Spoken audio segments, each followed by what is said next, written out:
Yeah, these guys look like a good client. They got some really good things going. So They're Yeah, they're a really great client. Their product is great. The other thing that they have that they don't leverage, they have the doctor who is considered by most people in this space to be the world's expert on essential oils. hmm, And his name is Dr. Pappas, and DoTerra put him on stage a couple of years ago and introduced him as the world's expert. And DoTerra is somewhat considered to be, an expert in that space, or is. And so he's either on their payroll or getting ready to be on their payroll. We're going to be filming with him, but he's going to say on video that, DoTerra had me at their convention. We're going to show the clip. They introduced him as a world's expert to establish that he is. People know him though in this space, but also he's going to say, "Hey, I've tested these oils. They're sourced from the same places. The only difference here is the price." And that's, I think, the messaging that they don't get across to people. There's lots of people buying oils, and I'm a customer, and I always felt like I hate buying from doTERRA even though I like their product, because I know that I'm paying probably twice as much because they have to pay out all kinds of commissions that don't benefit me at all. right. Okay, that makes sense. Yeah, that'd be a big asset. Okay. All right, so let's walk through the account a little bit and talk about a few things that could get us some wins right now. We know we got some content coming down the pipeline that should help. So, like you mentioned, Right. they've had some turns of success. This is just over the last 30 days. I could extend it further, Right. but I would start off by just going through like some of these have really good ROAS. Like these three right here are our top, just sorting by ROAS. And even though these aren't yours, you could just create your own campaign and then you could pull the post ID, especially for these two, and just run them as dark posts. They didn't spend a ton. I mean, this one got the most, right? These are just 10 each, so those could be outliers. 127 per purchase, so what I got 8 purchases. So, but we don't need to put a huge budget against them. But I would just have these running evergreen just for like a few dollars a day, and as long as they Right. maintain this ROAS, a few simple things like that, should help. You know how to run a dark post? No, talk me through that. I'm not sure. I think I know what you're talking about, but let's just make sure Okay. that I'm clear on it for sure. Yeah, so it's really simple. So let's just say I create a new campaign, or I just come in this one. So when I get to the ad level, if I go to create a new ad, or in this case, if I just come in and edit this one, it's not turned on. So I can either create the ad from scratch where I upload the image, or I can just use an existing post, which is basically a dark post, meaning that it looks organic because, it's going to have all the social proof that it gets from the page and all that stuff. Right. I'm just running Gotcha. it to a specific audience with spend behind it. So because the way that we create the ads, right, they have, okay, well, now it's being done, but they have like the headline and the call to action, so it kind of looks more like an ad. So yeah, the whole play of a dark post is it looks Correct. like Right. organic, what someone expect to see in their feed. And in this case, they have added the different stuff to it. To this one, at least, I'm not sure, Yeah. but let's see. I mean, so what he does right now, he'll see that he posts a lot of blog posts. We haven't taken that over for them yet, but he posts a blog post, and when he does, he creates an ad on that post and runs it for like 5 or 6 days usually, and that's what you're seeing in here. But a lot of these that aren't offers, like this is an offer that isn't currently available anymore, but he has a lot of blog posts that are just product specific, that are you could buy any time, that aren't. This has a specific offer that's not valid, but that strategy would work really nicely because he has a ton of posts that he's made, and he usually does what you're seeing here, like $50 or $60 for 5 or 6 days, and that's about it. Yeah, yeah, I should definitely have some evergreen ones then because we don't always want to be creating new content. I mean, there's like the three types of content, right? Why is this? Yes. So there's calendar driven content, which is basically an offer, it has some kind of deadline that once that day on the calendar passes, up until this Friday, then the content's no longer good. Then there's spontaneous, which is basically as things are happening. The Warriors win the game last night, so everyone at Papa John's and Golden State today gets half off or different things like that. It's just spontaneous based around random news events. And then in the middle, you have evergreen, which is content that can live forever. And that's what we want most of our content to be. So, definitely work with them from the organic side. Like, we want a combo of all three. We're not saying like trash all your calendar content, but that's where most publishers start is calendar because they just don't know any better. Like, okay, I'm gonna put out 3 blogs a week, and I'm gonna have a 4th of July sale and a Black Friday sale, and that's fine. But that content's all just driven around the calendar. Like posting X amount of times per week or per day. So we can still do Right. that. We want to move to this like middle evergreen layer, right? So I'd work with them on that. Yeah. And then this is also one of the other issues that he has is he has a lot of posts or ads that get rejected by Facebook. Yeah, I did see. Yeah, And so that one that you were just looking at, so I don't know, I haven't looked at that, what the specific violation is, but something with the product they don't adult like. products. So they'll usually It's a go romance. check out the site too. Yeah, and I don't know what this. I mean, they're pretty conservative, so I don't know that. But having a lot of rejected ads, that is bad news from an account perspective, is it not? So we were actually visiting with Facebook in their Chicago offices earlier this month, and we talked with them pretty extensively about this. And they said it's not about like the number of rejections. For example, like I was asking them, is there like a line that once you cross, you get flagged? For example, like if I have 5 rejections in one day or 10 in one week, do I now become flagged or something? They said that's not what it's about. They said it's more like if you keep trying to fool Facebook where like something gets rejected, like let's say this ad gets rejected and then I upload it again and try running it again, and each time I upload it gets a few dollars to spend. Like if I keep trying to push the same creative that they've told me they don't want, that's what's going to get me shut down. So I we see. be careful. It's less about like the numbers and more about like the ignorance of advertisers like find ways to fool Facebook and continue to ignore their feedback. I see. Yeah. So that's what we want to be mindful. I was wondering because it seems like when he runs an ad, it takes forever to get approved, and I didn't know if that was because I was suspicious that may be because he's had so many disapproved ads. Because when I run an ad on his account, and I haven't had any disapproved ads, my ads almost always get approved really quick, and his sometimes take a whole day to get approved. So I just didn't know if there was a correlation between that or. So there's one other thing with that. So if his ads are, it looks like his ads are more boosted posts. And mostly, yeah. So the approval process is different from Ads Manager to boosted posts. So when I run an ad in Ads Manager, just setting it up on the back end, Facebook told us that there's 5 categories that the ad has to like pass.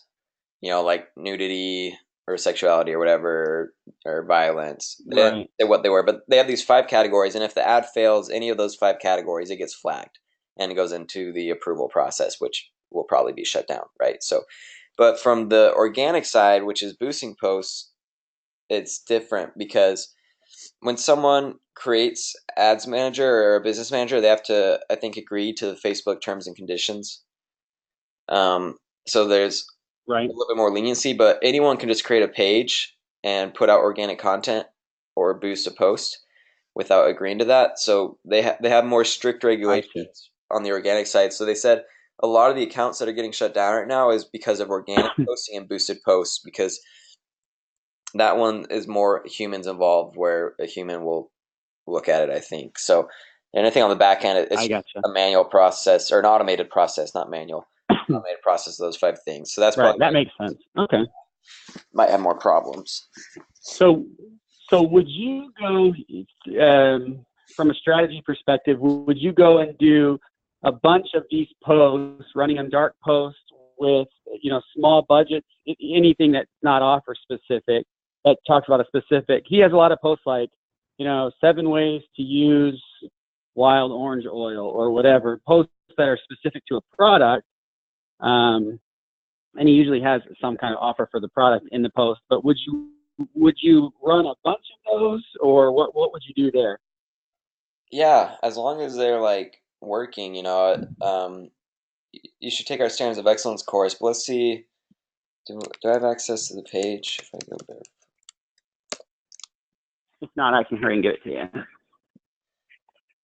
Yeah, maybe you could give access to the page. We could look at that, or I should just be able to give myself Yeah, I'll access do it. in here Yeah, potentially. yeah, you have. I'm giving you No, page no, access right now. Oh, you. Oh no, you don't have page access. I'll do it right now.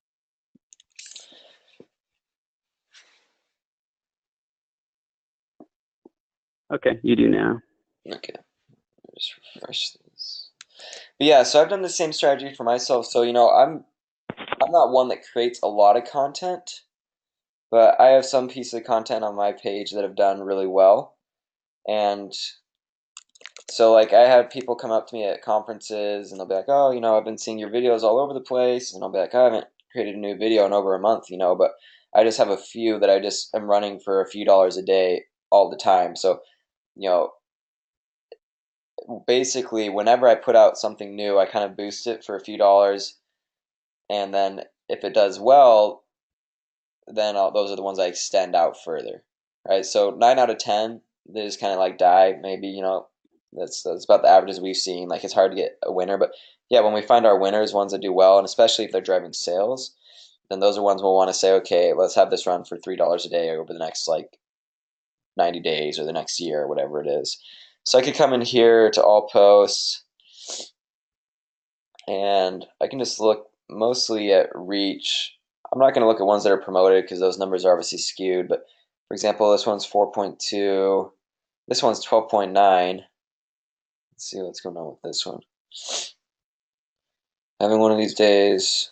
So this is obviously top of funnel, but ton of reach and pretty good engagement too.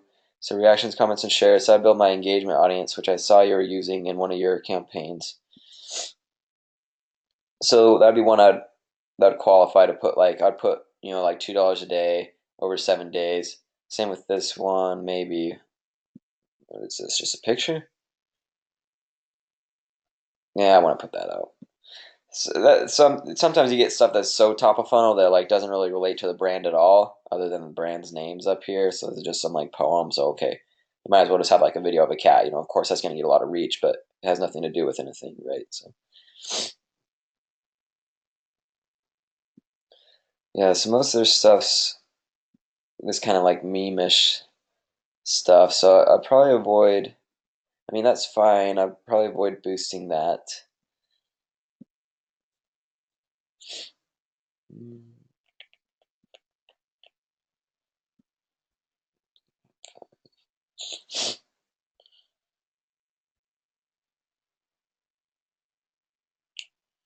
Send message. And did I ask you if we were recording this session? I can't remember if I asked you that. Yeah, we're recording it. Oh, okay, cool. Sorry. I thought I asked it and I couldn't remember if I did or not. But yeah, so some of these, it's hard to tell. Again, a lot of these have already been boosted, so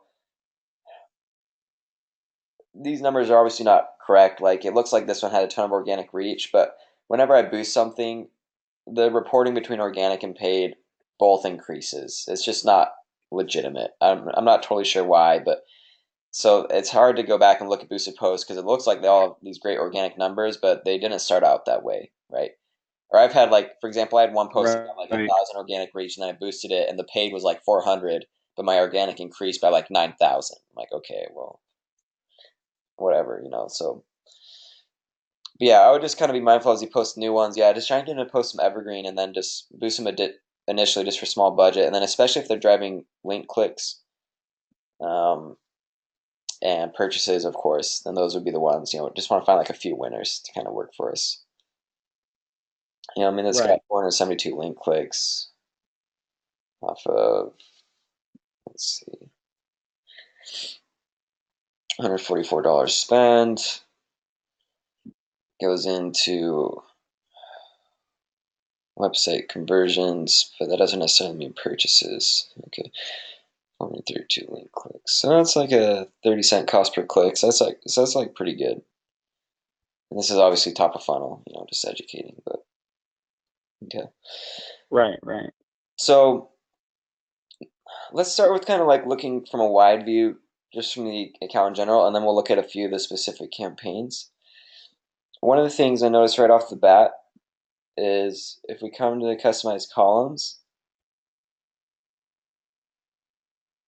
and I want to look, so the site converts really well. First of all, the conversion rate is like 33% from what I was looking at earlier on some of the campaigns. That's like just fantastic. Our cost per click is kind of what's hurting us. And if we can lower the cost per click and CPM, and I think there's some easy ways we can do that, then we'll see our ROAS improve. One Okay. thing is we're seeing a bit of a drop off from link clicks to landing page views. So I've got 10,500 link clicks, let's call it, or 400, whatever, turned into 7,600 landing page views. So almost, let's pull in purchases too, actually. I always like to see where the traffic's dropping off, because then that helps me kind of like troubleshoot. Okay, so what we've got here is 249,000 people reached, turned into 10,000 link clicks. So that's a little less than 0.5% click-through rate. And from there, I can see I've got basically 2,000 website purchases. So that's a 20% conversion rate overall, even though some of these link clicks, of course, are top of funnel. So that's really fantastic, right? Like most landing pages, you might see like a 1 to 2% conversion rate. But really, my true conversion rate is actually high Right. because you know the difference between link clicks and landing page views? Right. Link clicks means they click the link. Landing page views mean they've actually loaded the landing page. Yep. So the landing page view is when the pixel fired. So people might click the link accidentally, or a lot of this traffic is going to be on mobile. So if the site takes too long to load, then they'll abandon the request because they see they're on Facebook, and then it takes them to the browser. They realize, oops, I actually didn't want to do this right. So this is usually slow site speed is the biggest culprit here. There's always going to be some drop off, but a 25% drop off is starting to approach a little bit sizable. But I can see from 76 to 2000 really almost, so it's like almost a 30% conversion rate. It's not quite, I guess it's closer to 1 in 4 would be the 25%. Um, so let's take a look at the site. All right, so what's the site URL? Barefoot, BARFUT.com. Like that, or did I spell it? Yep. So this is a free tool, PageSpeed Insights. Yep. And this is the issue we're facing with several other clients. We have another client in the LDS space, and they've been driving traffic. We haven't started driving anything for them yet, but they get hardly, literally they've had 40 sales all year, and Yeah. their website takes 15 seconds to load, and 90% of their traffic's on mobile, and they can't figure out why they're not converting. I said nobody's going to wait 15 seconds on mobile. I mean that's horrendous. Yeah.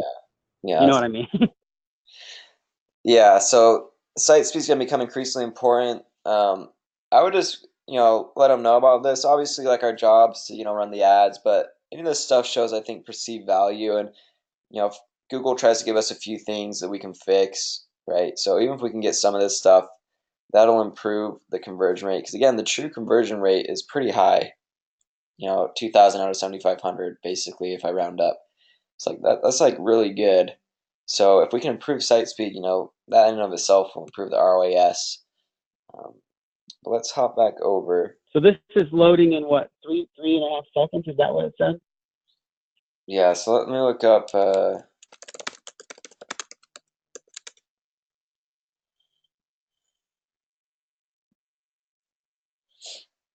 What is FCP?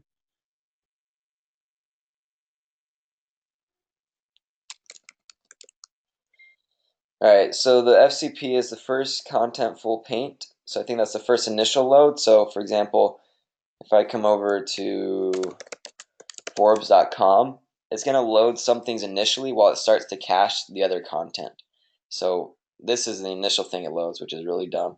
Forbes, of course, is notoriously slow and has a ton of ads, which just drives me nuts. So it's loading this, and while that's happening, Right. it's starting to try and pre-cache or preload these other things. So that's the initial load, and then the DOM content loaded DCL.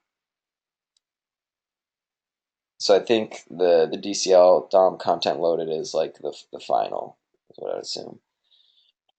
And Google is considering this to be slow Yes. on So mobile.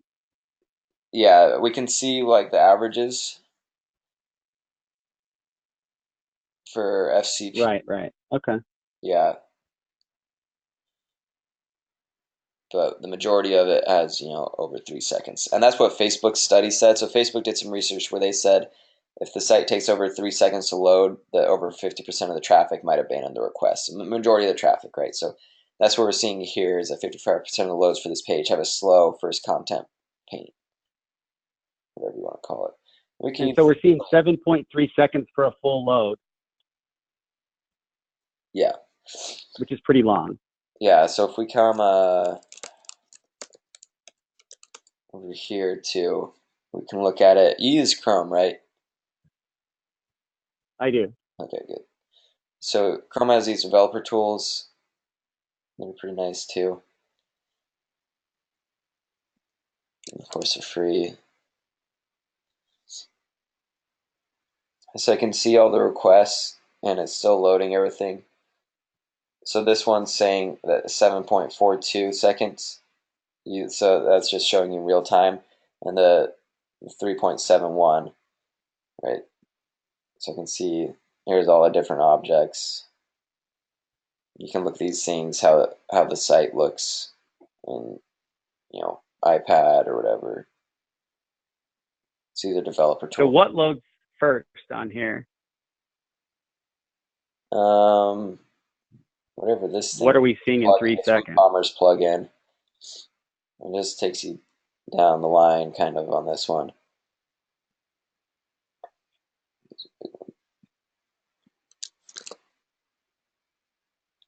Yeah, so it's pulling these images in the top. Okay. So yeah, we definitely need to work on that. Yeah, so that's always a tough one because that really lies in the client's court. But as an advertiser, it's just frustrating because you're like, we're being measured for ROAS, right? And like this is hurting us. So Yeah, and I have talked to Philip about that, and he has approved some budget.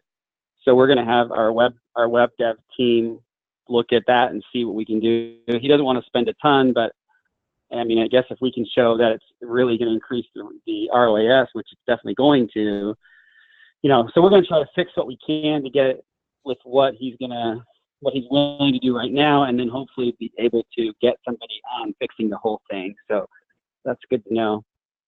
yeah, definitely.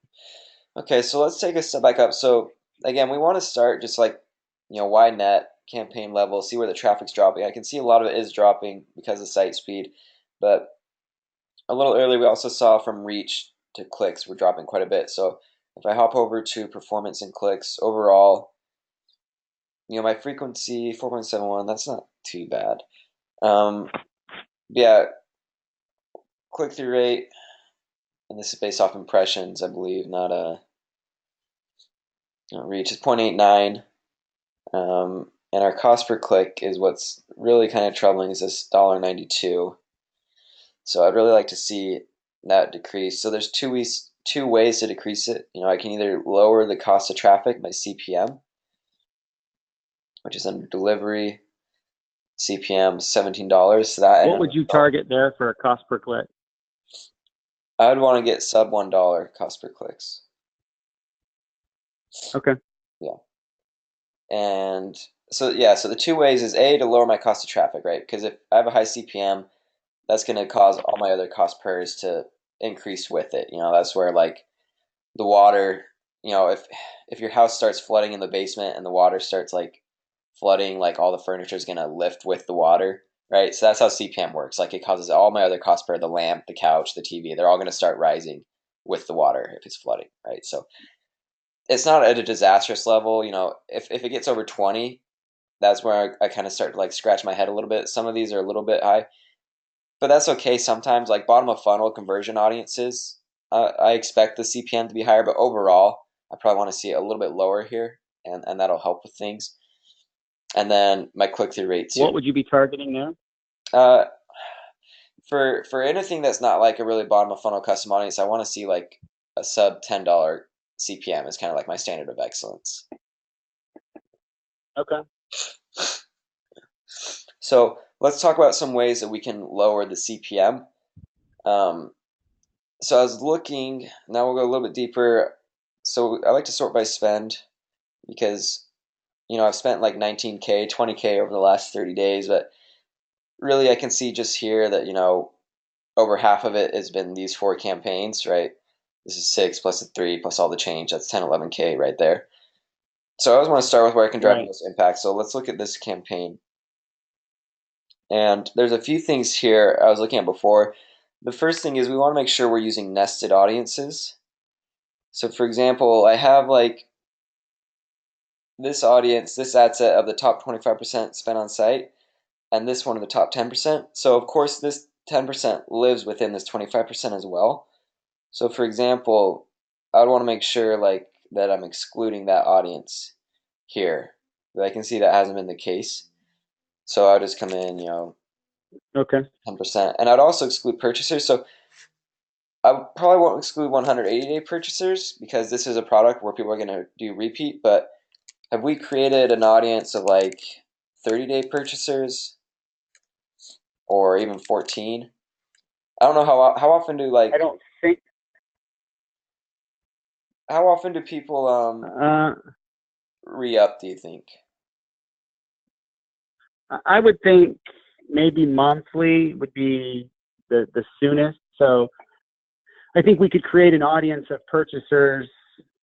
Especially 14 days for sure. If somebody just bought, and we would probably not necessarily want to exclude them on some of our really good offers because they might buy again. But on regular type of posts, we probably don't want to be showing them to people who already just purchased unless it's a really super good offer. That Yeah, makes sense?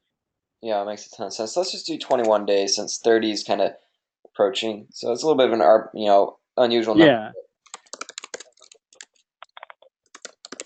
And I'll ask him if he has any insight on what it should be if that's not kind of a good level. Yeah, because obviously it's always easy to come back and create an audience like that. Right. But yeah, our frequency is a little bit kind of high. So that's one thing is just, yeah, using those nested audiences. So, I don't want to go too crazy where I'm excluding everything, but I would come in here and exclude the 21-day purchasers from most of these. And then, yeah, just like, you know, ads are most relevant, right, and work best when there's relevancy. So, for example, and I know this campaign's not running right now, or these ad sets aren't running. That's another thing we'll talk about in a sec. But if I have an audience of video views, I might want to show them for a conversion ad a video ad, for example. But if I have an audience of people who have engaged with the page, which is more images, maybe I'll show them like a still image. So, maybe I'd exclude the purchasers and the Facebook page engagement from this audience and just try and show them another video and exclude like the video views and the purchases from this one, right? So I don't want to go too crazy, but there are some things, I'd probably get a 7-day website audience going. I know I've got the add to cart one day, and maybe these are in other campaigns, but I've got the top 25%. Do you know what the timing is on those? Like over what period of time? Um, let's look. I'm not sure. Okay. So we like And to, any audiences you think we should use, we can go ahead and create right now. okay. If we don't have them, let's just do it while Yeah, we're in here. sounds good. Okay, so here's my top 10 time.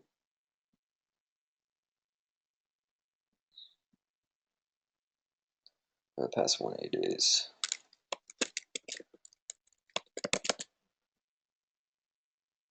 Is that too long? It's a little bit long, but let's look at the size of the audience. There's something I think. Oh, it doesn't like to tell us. Um, Purchasers.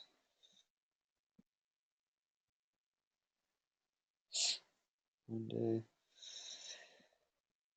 Okay, yeah, so let's create a 7 and 28 day. I think we have the 1 day going. Was that a 1 day card or 1 day website? Let's see.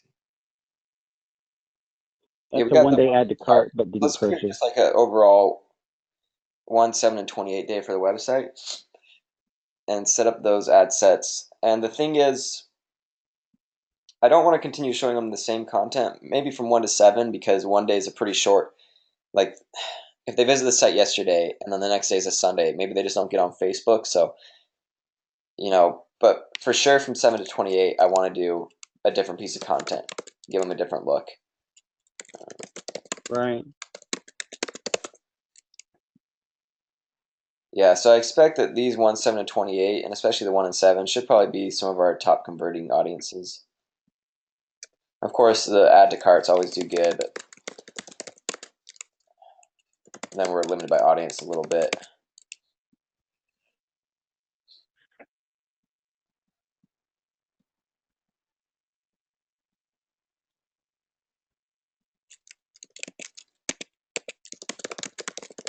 Oops.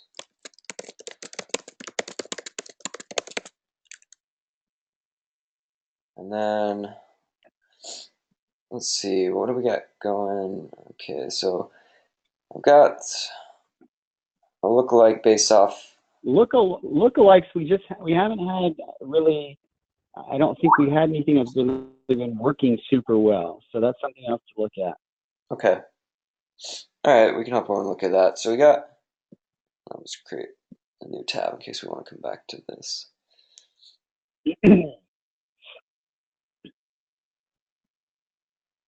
So I think that's one of the biggest things is using the nested audiences should improve performance a little bit.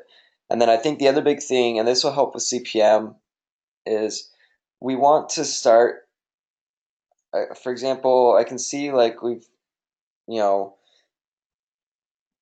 are doing just like some placements and mobile only. Um, I would suggest doing like all devices and all placements to start, especially ones like Messenger. So I call this so I actually drew this up for something else. This is the grove of low-hanging fruit, right? So the idea is that people like to segment based off their low-hanging fruit. So for example, let's say I'm selling athletic shoes. So I might try and be clever and say, well, I'm just going to target only males 18 to 24 and only on mobile because that's where they are. Young adults are on their mobile. And I'm going to exclude these other trees that don't have as much low-hanging fruit, right? Which sounds like a really good idea, and it'll probably convert somewhat decent. But the problem is that OCPM doesn't allocate evenly. So, for example, I have different placements, and I kind of expect overall that, you know, the desktop news feed and the mobile news feed will convert the best. I've got ads here on the right, and if I hop over to Messenger, uh, I don't even know if they serve them on desktop, but every time I'm on Messenger on mobile, yeah, they don't. But on mobile, you'll see an ad in Messenger, right? So of course maybe those won't convert Right. as well, but there's still other trees in this grove of the low hanging fruit that have fruit, and Facebook doesn't allocate evenly. So it's not as if like let's say I have three placements, Messenger, mobile newsfeed, desktop newsfeed, and my budget's $30. They don't go $10, $10, $10. They're already going to go after my lowest hanging fruit for me. They're going to recognize, okay, the mobile placement, of course, does the best, or he's trying to sell athletic shoes. We're, of course, going to spend the majority of our budget on these 18 to 24-year-old males. But occasionally, there's someone in these outlier groups and these other placements where they still have low hanging fruit. Like, they don't have as much as this tree, but occasionally, we're going to try and pick the low hanging fruit off these other trees in the grove.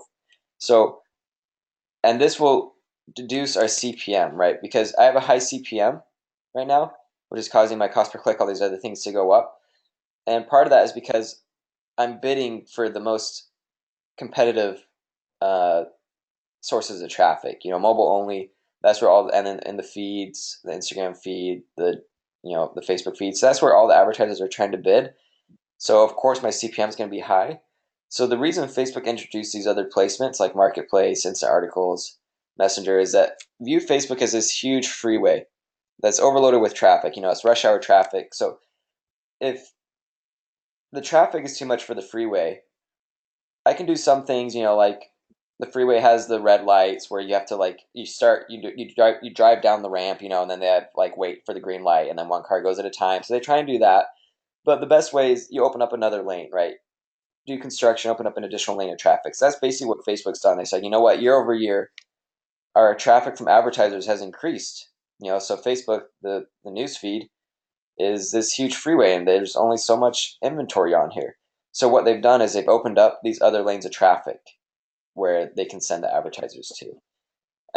So when we go through these, yeah, that right there should drop our CPM. And so I would start with, yeah, all placements and um, all devices too. And we can always like go back down and turn things off later using I the I breakdown. think I we we had them all on at one point. If we can look at some of the stats, I believe we turned most of those placements off just because they weren't performing. But we should look at that. So I know we started with all placements on these. Yeah, but some of it's just not enough spend too, like 342 on Marketplace. So Yeah, Marketplace was on, but then it got turned off. So I just need like more data yeah, than that, I see. so Okay, so that's good. We'll definitely just try all placements, at least for a bit, and see where we're getting. The other thing is it's almost exclusively women. They exclude men most of the time, and I wasn't doing that originally, but we weren't getting any male purchasers, and then there was a couple. Would you exclude men, or would you not? um if it's like really for females, maybe let's see, age and gender. No, because right here, I mean, I got one for 51 cents. So of course they're mostly showing it to females, but this one I got two purchasers here for 204. So that's pretty good. So again, two purchasers here for 168. So, of course the women again, but going back to the Grover trees, that's where all the fruit is, but occasionally it seems like they're seeing these males that, I mean, sure we spent 286 here and didn't get any fruit, right? Whatever. But here we got two purchases for $1.51 each. So when they do go over there, it's pretty effective. So I want to exclude them. Three here for 159 each. So that's not where we're going to make up our bulk, And but again, so Facebook's going to automatically say mostly females are buying, so they're going to spend most of the budget there anyway. Even if I do include males, I might as well pick them up. It sounds like what you're saying, yeah, even because I'm though it's low volume. Facebook's going to spend my budget appropriately anyway. yeah, and when I shut off all males, I'm going to lose out on some of these, and then my CPMS are also going to go up, right? So unless it really makes Okay. sense to do.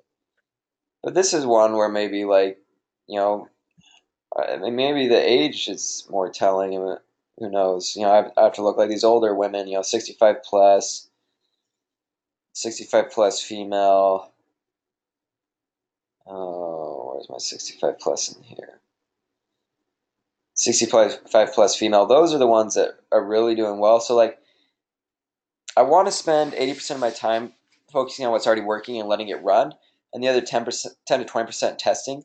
So looking through this, I can see that the spend is allocated across a wide variety, but pretty consistently, my best performing group that drives the most quantity too is the 65 plus female, right? 16 for 523. That's a pretty good clip. 20 for 568. Again, pretty good. Feel pretty good about that.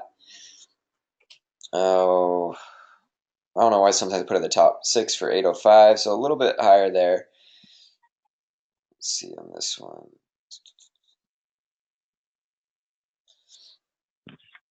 2 for, okay, so this one's a little bit higher.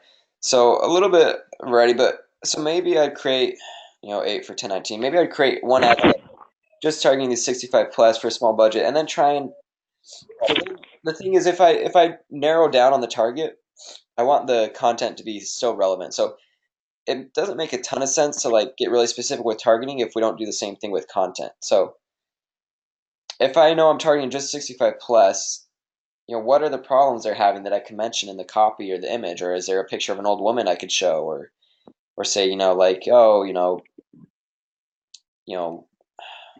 our oils help you not feel tired or help with your, achy bones or whatever it is. You don't want to be like insulting or like creepy. Right.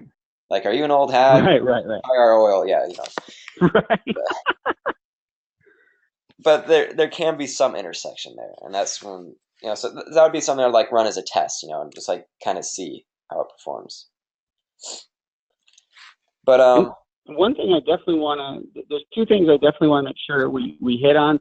One of the issues that this client has, they're pretty small, and almost every campaign I've ran for them has done better than they were expecting, but I end up selling out of all of their inventory. And so it creates this issue of, well, I turned the campaign off now. It only ran 3 days. We have to turn it off because we don't have stock for 2 weeks. And so that's the first thing. And then the second thing that I really want to figure out a good way to address is average order size. Obviously, if we can get that to increase, that's the goal with my $10 off 49 offer that you'll see a campaign here. Because usually we're driving people to say buy Alleviate, and they buy it, but they don't buy anything else. So I think we need some sort of ad and messaging that is more like, look at what we have to offer. Here's the brand, here's what we have not.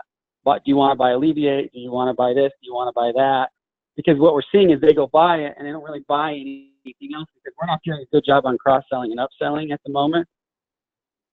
So we really need to, and something like that could stay running on a long term, because I really think turning these things on and off is really hurting our performance. yeah, it definitely is.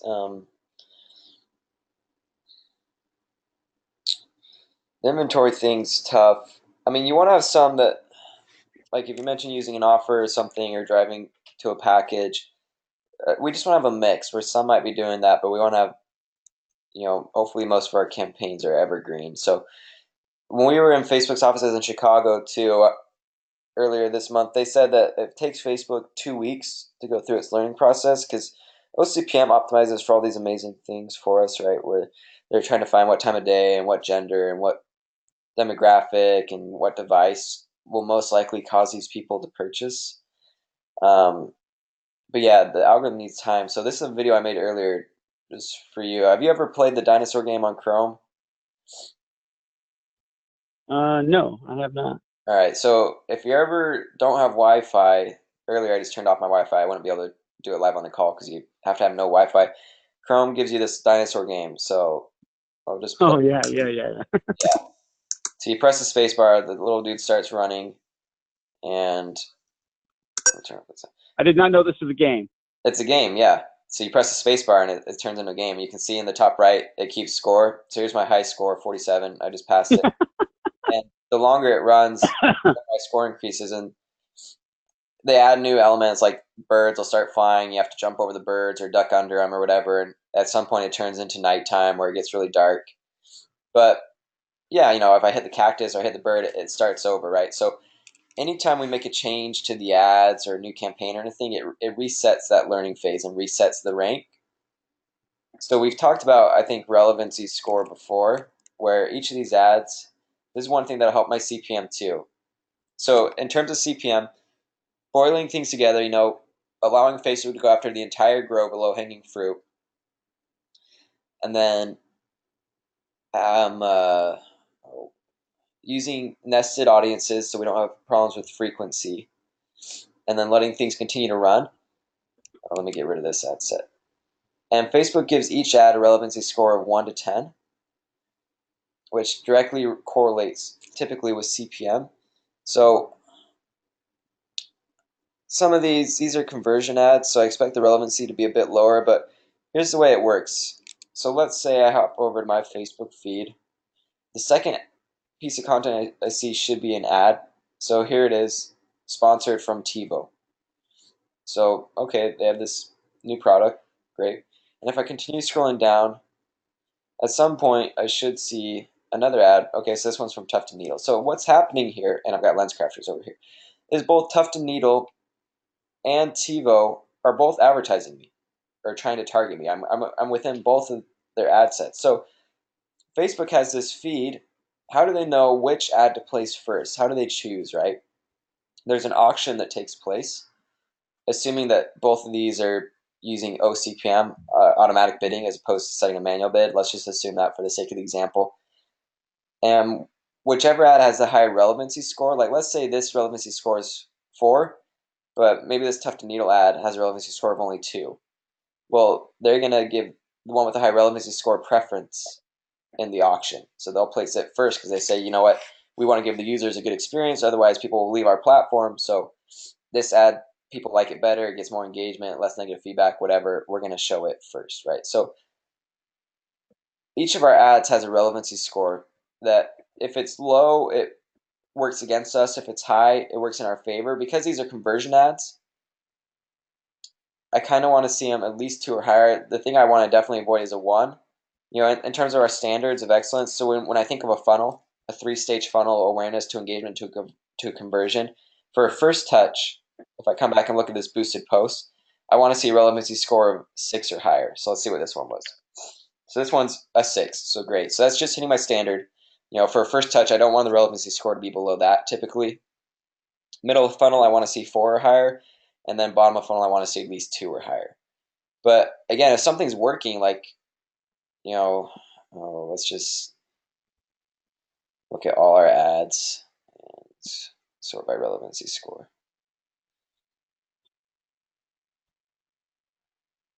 No, it's not sorting. Anyways, I got some, a 7 in here, another 7. So if these are doing really well, they're probably winning in the auction. I'm going to get a lower CPM. But whenever I touch things, it's like hitting that cactus in the video game. It just resets it. So Facebook has to start trying to learn again. Right.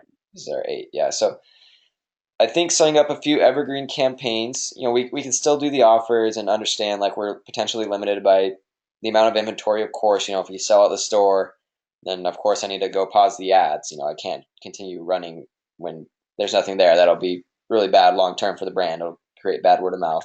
So totally understand that. Right. But yeah, I think just understanding, kind of how Facebook works in that regard and setting up a few evergreen campaigns, using the nested audiences and starting with a wide net. So if I'm going to build a house, I don't want to walk into the forest with a piece of sandpaper, right? I start by using the big tools. I'm using the saw, cutting wide, big logs, and from there I get increasingly more finite with my detailing, right? So we want to do the same thing with our initial setup. Initially, few campaigns, multiple ad sets using nested audiences, all placements, no day parting, no like targeting just 40-year-old women, start wide. And then after we're able to learn and OCPM is able to learn, then we can maybe test some other things on top of that that's a little bit more specific to kind of see if we can really like find a sweet spot. But I think those would be the recommendations for lowering CPM and also trying to find some that just have a killer ROAS at the same time. Okay. Can we look at the campaign, the the $10 off 49, that conversion campaign.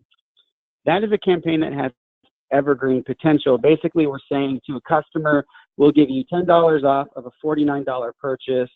It's done well, but it seems like it started well, and then now it's slowed down a little bit. This is a campaign, and we can go ahead and make changes on this live, as far as either adding some of those new audiences that we just created, nesting some of these. Okay. This is a campaign I think we could really get some good on an evergreen basis, because this is not product specific, so we're not going to have to worry about an inventory or stock issue. Okay. So let's end optimizing this ad set because I think we're coming up against time here in a few minutes. So again, this is called our top Yeah. N principle, where I want to sort by top N being uh, substitute for X. It could be top three. For example, over the last month, I've spent 1,000. I can see that really a third of my spend has gone against this one. So if I can get this ad set working, then it's just like the CPM. The water that raises will bring the whole campaign up with it. So I don't want to ignore everything, but for example, like the last thing I want to do is come in and optimize these ones that have only spent 3% of my budget because I optimize them and they do really well now. Okay, but it's hardly gonna make any actual impact. So I can see that I got a frequency issue going on.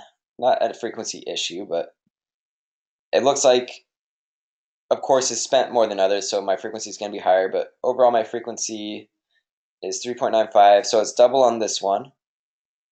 So, What's your top limit on that? so we're looking over the last 30 days. Let's look over the last 7 days. It's a little bit high over the last 7 days, 6.5. Yeah, I probably want it to be more like 3 within a week. Um, Performance always trumps everything, but How would you solve that? so there's two things to be aware of. So frequency in and of itself is not necessarily a good or a bad thing. Most people believe it's a bad thing, and it typically is because if you blast someone with the same message too many times, they're going to get pissed off. But on the other hand, consider like your favorite movie or your favorite show or your favorite song and how many times you've like listened to that or watched like the same YouTube videos over and over and over again. So if the content's good, it's okay. And this is a custom audience, so it's not a saved audience, it's not a static audience. So people are always entering and leaving this audience, right? We're driving a lot of traffic to the site. If we come back here really quick, for example, over the last 7 days, well, let's just see if it has link clicks. No, it doesn't. So over the last 7 days, we've had 2,600 link clicks, so that's about 400 a day. So every day, 400. This is going after the top 25%. So every day, 100 people, all else equal, are entering this audience. So because it's a custom audience, I'm not as concerned about the frequency. Um, I do need to use my nested audiences because people that are in this audience could also be in other audiences. If they've been to my website, they probably also maybe like purchased or watched my videos. So I want to make sure I'm not hitting them across too many different ad sets. So let's look at the ads and look at our relevancy score. 3 and 4 is not too bad. Let's look at negative feedback. That's one thing I want to be careful of with frequency. So I'm going to look at my positive and negative feedback. So when you're talking nested audiences here, what would you exclude from this audience? I would exclude the 21-day purchasers. This one's kind of a strange one because it's like a 180 day. I'll probably exclude like my 1 day website custom audience. I'd maybe just even exclude my 7 day. I mean, I'd exclude my 1 day. I'd exclude my 1 day. So that way it doesn't compete with that ad set. And the purchasers, and then maybe, uh, You yeah, would exclude 1 day web visitors? yeah. So we can just come in. That's the one we just created, right? Yep. So website visitor 1 day, and let's exclude the 21-day purchasers.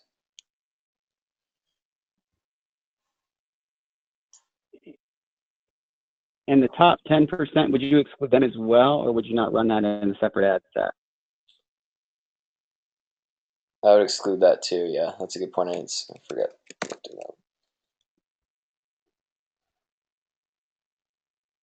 Okay. So this is gonna make the site, the audience, of course, a little bit smaller. We got automatic placements on, so that's good. I'm gonna set. So let's see. Well, let's publish.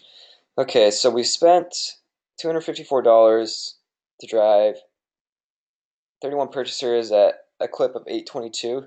So at this point, we can kind of let Facebook know. And actually, that's just over the last 7 days. Let's get a little more data. So over the last 30 days, it's really 764. So right now, all Facebook knows is that I want purchases because that's what my campaign goal is. But they don't really know at what rate.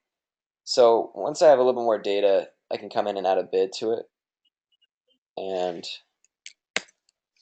let's just say. So would you tell Facebook here? So I'm just going to say I don't want it to be more than 750. And sometimes they'll still spend more than that, right? So they might go up to like 20% plus what your bid is. So I don't want to bid too low because I can't just be like, oh yeah, I want to spend more than $1 for purchase, because then they'll say, okay, well we won't spend the money because we can't do that, right? So I'm gonna basically start with Because right now it's capped at $5, right? So it won't ever bid more than $5 as it stands. Well, 750. Yeah, it might, because it's driving multiple purchasers. So I don't know the exact way it works, but basically, especially as the numbers are small, right? Like let's say I spend, well, let's say my cap. Let's just use some bigger numbers. So let's say my cap is, oh, $90. Because at this, what's the ROAS on that ad set? It's pretty good, I think.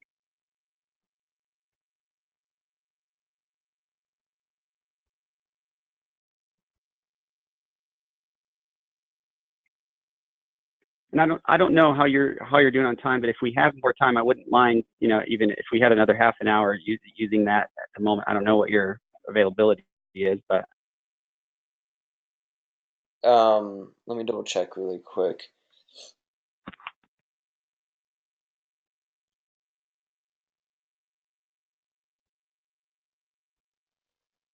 I know we're kind of right up against the hour now. Yeah, I've got another call coming at the top of the hour, then I just wanted to probably have time to go get lunch before that. Okay. ROAS on this one's 5.25. So yeah, that's pretty good. So as long as we stick around that CPA, I think it should work pretty well. So we've added some exclusions. What about budget scaling here? We don't have a ton of room. Like, set a $10 budget. I would just kind of keep the just budget because our frequency is so high. Yeah, just because the frequency.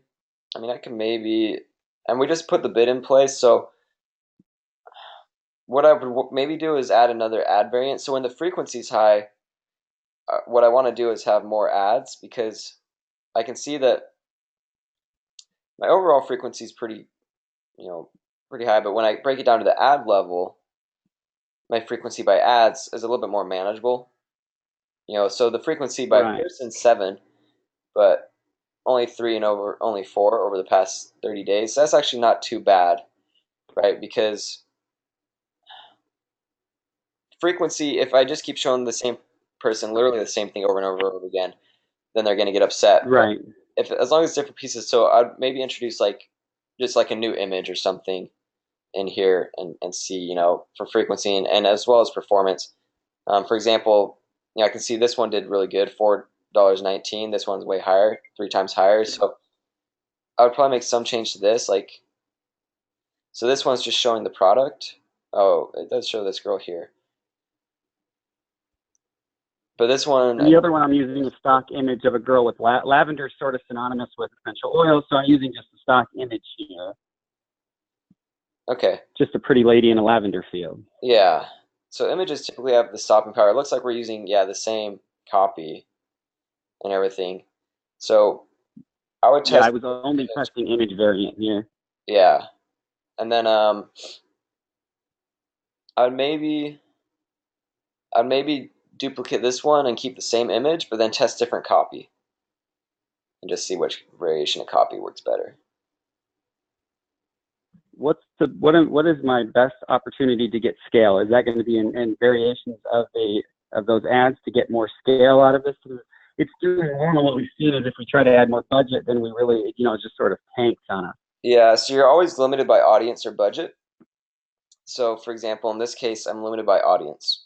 I'm driving a good CPA according to my goal, but because of the frequency, of course, I'd like to just edit this and say, $1,000 per day, you know, whatever, but I can't, right? I'm limited by the audience. So, on the other hand, maybe you're limited by budget, where I could choose a really big audience like a lookalike, and let's say that's doing really well, but because of inventory or because of my monthly budget, I can't just put $10,000 a day against it either. So in most cases, we're going to be limited by audience, right? So if I'm limited by audience, I kind of need to work upstream a little bit, where I know that the website audience to is get more people in that audience. yeah. So what I want to do now is come to see how I can scale upstream. So I'm going to sort by cost per link click. What is your best practice as far as if you have something doing well and you started very small on budget, but you want to scale budget? What is your standard as far as how much of an increase and how frequently?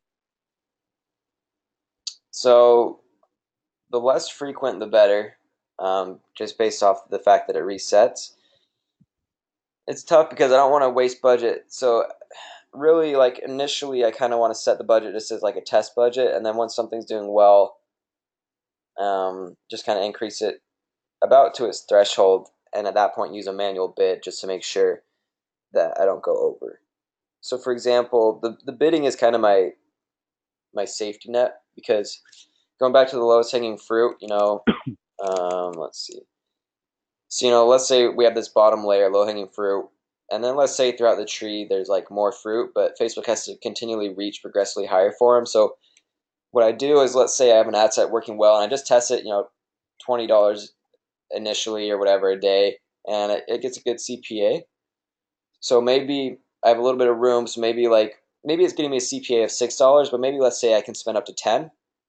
So then what I could do is set $10 as my bid for my CPA goal as the cap, and then increase the budget, pretty substantially to like 150 per day. And that way, it should be that if maybe Facebook only spends 80, and then they realize if we keep spending more, the CPA is going to go up, so they shut it down, right? So then again, I'm putting the kind of the onus of the heavy lifting on Facebook that way, and that way I don't have to continue increasing. So you're limiting it by CPA. Did you say CPM? You're limiting it by, or limiting it by bid? Yeah, CPA. So I'm setting a bid on it, just like we did with that other one. So, right. Yeah, because that. So I could set like a CPA goal of 5 and then put a daily budget of 1,000, but Facebook probably won't spend that 1,000, because they're going to recognize, like, if they spend $20 and get no conversions, they're going to say, okay, well, they're going to stop, right? They're going to say, okay, we can't hit his bid goal, so we're not going to spend $1,000. So it's putting in like a safety net, basically. I see. Okay, so putting that manual bid in is a good way to. So would you recommend when we're setting up the campaign to put a higher budget in and put a bid in, so we don't have to worry about going in and adjusting the budget later? Not initially. Initially, I would start with just like a test budget just to get some data, and then based off the data, based off the combination of the data plus my goal, then I want to set the bid. So, for example, let's say I have a 5x ROAS goal, and let's just say that means I can spend up to $10 per conversion, just for the sake of this example.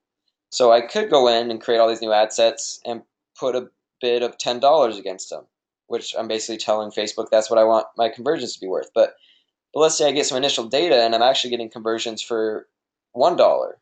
Well, based off that data plus my goal, I might set my bid lower as just $3 or $4. Say, okay, I'm okay with the CPA going a little higher. Right. If I can get CPAs $3 or $4 while spending a healthy amount, and then put 500 a day against it or whatever, I'd be pretty happy with that, right? So yeah. So based off the data plus our goal, goals, content, targeting. That's why we always talk about that so much. Content plus targeting is the process of running the ads. So we know our goal initially. We run the ads, get data, then we can kind of, based off that, set our bid and budget. Okay. Yeah. One more question and we'll wrap up. I know we're a little bit over time. If you look at those campaigns, there's a campaign that Those two day campaigns active ad set. You're breaking up. Can you hear me better now? Yeah. Okay, sorry. So the two campaigns for May, they've had various offers running in May, and what I've been doing is pausing the ad sets and creating pausing the ads inside those campaigns and creating new ads, but leaving the campaign and ad set structure in place. Do you recommend that as a best practice, or would I be better off creating a whole new campaign each time? I think leaving the structures in Does that make sense? place is easiest just for you. Is there any benefit? Is there benefit to doing that? The campaign's already been running. Does any of that get preserved as the campaign's been running, or is it sort of like it's the new ad? It doesn't matter if the campaign's old. To the best of my knowledge, it doesn't get reserved. Now, if I had an ad set with multiple ads and I just go in and turn off one of the ads, like the ad set should still reserve its rank and with the other ads that are Right. running. But if I pause all the ads, to my understanding, it'll reset. Since the relevancy score is Okay, given but it's far from. And a change in budget also it resets everything. Did you say that earlier? Yeah, there's two different kinds of rankings. So the change in budget, I forget the different types, but it resets like the ad rank. There's like one other rank that it doesn't reset. Um, I see. but yeah, it does reset the ad rank, I believe. Okay, so from a convenience perspective, it's great to just create new ads if you're going to use the same campaign and ad set. There's really no benefit other than just the fact that you have the structure in place already if you're going to leverage it again. Right. Okay, cool. Well, yeah, if you can send me the recording so I can just review as I start putting some of this stuff into place. That has been super helpful, though. I appreciate it. Yeah. Yeah, I'll get it posted this afternoon. Just to start over in a Basecamp project. Yeah, and once I get my Elite everything going there, I'll have access with that to all of your classes. I think I have access to some now that you all have given me, but I'll have access to all of them at that point, right? Yeah, I think so. I mean, there's like a few internal ones, but pretty much, yeah, like all the ones you need. Yeah. Right, right. Okay. And when's the next event that's coming up? Did you say it was in August or? Yeah, let me double check. It's August. Let's see.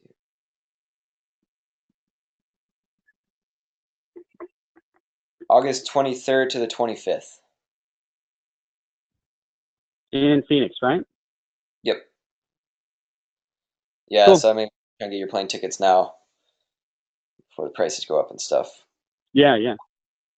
And Awesome. sweet. Sounds good. Hey, I appreciate it. Yeah. Well, yeah, just let me know Take care. Talk. if you have any questions, and we'll just talk again soon. Yeah, yeah. Because I've got, like I said, I got a few others. This one I've been like on a month, so I want to get some of these optimizations going. But then I've got a few that were onboarding there's a couple that are kind of tricky. So I think getting some extra heads on that would be helpful. So I'll touch base with you on those next week probably. Okay, sounds good. All right. Have a great weekend, Logan. Thank you. See ya. Bye.